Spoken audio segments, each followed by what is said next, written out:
In today's video, I'm going to teach you how to get your Cloudflare account ID in just 5 minutes. The process is straightforward and I'll guide you through each step to ensure you understand and can follow along easily. So let's dive right in. First, the initial step you'll need to take is visiting Cloudflare's website. Just open up your preferred web browser and type in the URL for Cloudflare, or simply search for Cloudflare and navigate to their homepage. Once you're there, you'll need to log into your account. Of course, this assumes you already have an account set up. If not, you'll need to create one first, but for this tutorial, we're focusing on those who already have their login credentials. Now, once you've made it to the login page, a straightforward option would be to click on Continue with Google.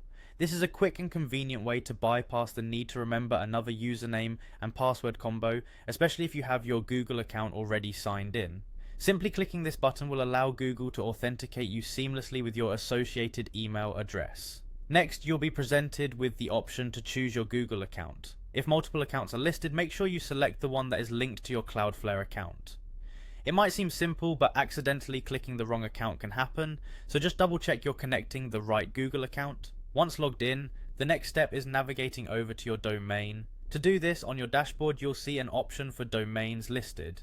Clicking on your specific domain will take you to your domain management page, where much of Cloudflare's magic happens. After you've clicked on the appropriate domain, you'll need to scroll down slightly to locate your account ID.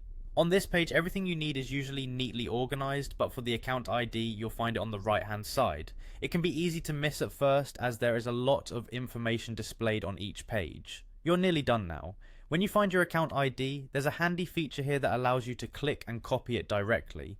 Simply clicking on it will automatically place it onto your clipboard, making it easier to use wherever you need to paste it, perhaps in a configuration file, or even while troubleshooting with support. And there you have it, you've successfully located and copied your Cloudflare account ID. This brief task should be quick once you've gone through it a couple of times. Remember, each step builds upon the previous one, so take it step by step if it's your first time. Thanks for tuning in, and I hope this quick guide has helped you streamline finding your account ID on Cloudflare.